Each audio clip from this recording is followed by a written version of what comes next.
Welcome to a focused review of two significant endocrine disorders, Graves' disease and Addison's disease. These conditions, while affecting different hormonal axes, share a common thread of autoimmune mechanisms. Understanding their clinical presentations, diagnostic patterns, and management strategies is crucial for safe practice and exam success.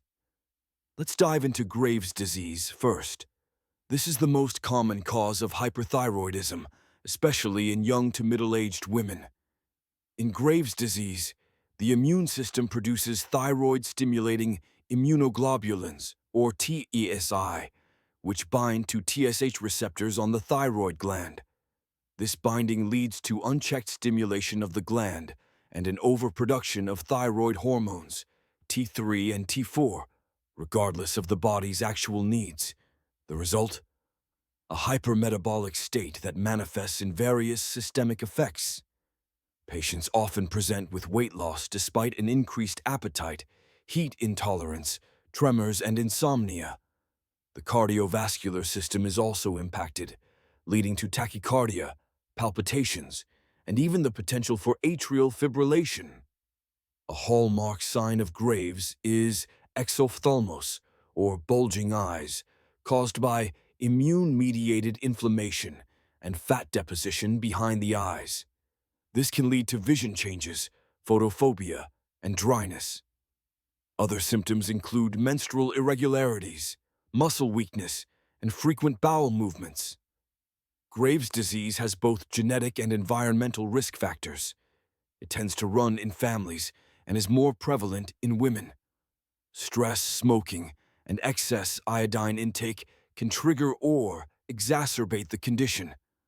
Pregnancy adds another layer of complexity, as it can alter immune function and contribute to the onset or flare-ups. In pregnant patients, Graves' disease is the leading cause of hyperthyroidism, particularly in the first trimester. TSI antibodies can cross the placenta, risking fetal or neonatal thyrotoxicosis.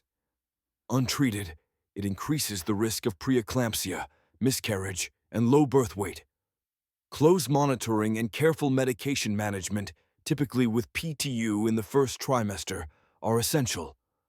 Diagnosis involves suppressed TSH levels alongside elevated free T4 and/or T3.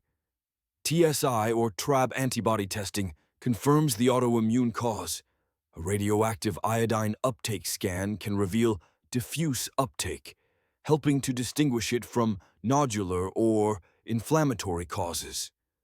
Management often starts with antithyroid drugs like methimazole or propylthiouracil.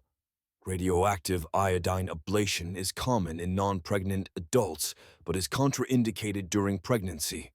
In severe cases, a thyroidectomy may be necessary. Now, let's shift gears to Addison's disease, a condition of hormonal deficiency rather than excess.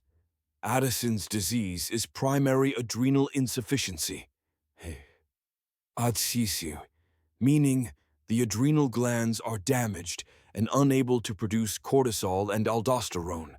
This is often due to autoimmune destruction of the adrenal cortex, but can also result from infections, adrenal hemorrhage, metastatic cancer, or surgical removal. The deficiency of cortisol disrupts glucose regulation, energy balance, immune function, and stress response, while aldosterone deficiency leads to sodium loss, potassium retention, and dangerously low blood pressure. Together, these changes create a state of chronic depletion and vulnerability. Clinically, Addison's presents insidiously with profound fatigue, unintended weight loss, dizziness, and salt cravings. Hypotension is common, often orthostatic. A classic finding is hyperpigmentation of the skin, particularly in sun-exposed areas, skin creases, gums, and scars due to elevated ACTH. Lab findings typically show hyponatremia, hyperkalemia, hypoglycemia, and low serum cortisol. The ACTH stimulation test confirms the diagnosis. Cortisol does not rise in response to synthetic ACTH. A critical complication to watch for is Addisonian crisis, an acute, life-threatening emergency characterized by sudden hypotension, severe vomiting, electrolyte imbalances, and altered mental status, often triggered by infection, trauma, or abrupt steroid withdrawal. Management requires IV hydrocortisone, isotonic fluids, and electrolyte correction. Long-term management of Addison's disease involves daily glucocorticoid replacement, usually hydrocortisone or prednisone, along with mineralocorticoid replacement using fludrocortisone. During stress or illness, steroid doses must be increased to mimic the body's natural response. Patients should carry an emergency steroid injection kit, wear a medical alert ID, and know how to self-administer intramuscular hydrocortisone. In summary, Graves' disease and Addison's disease represent two extremes of endocrine dysfunction, one driven by hormonal excess and the other by hormonal failure. Both are autoimmune, require careful monitoring, and have clear patterns that make them memorable once understood. Mastering these topics will not only help you succeed in exams, but also empower you to care confidently for real patients.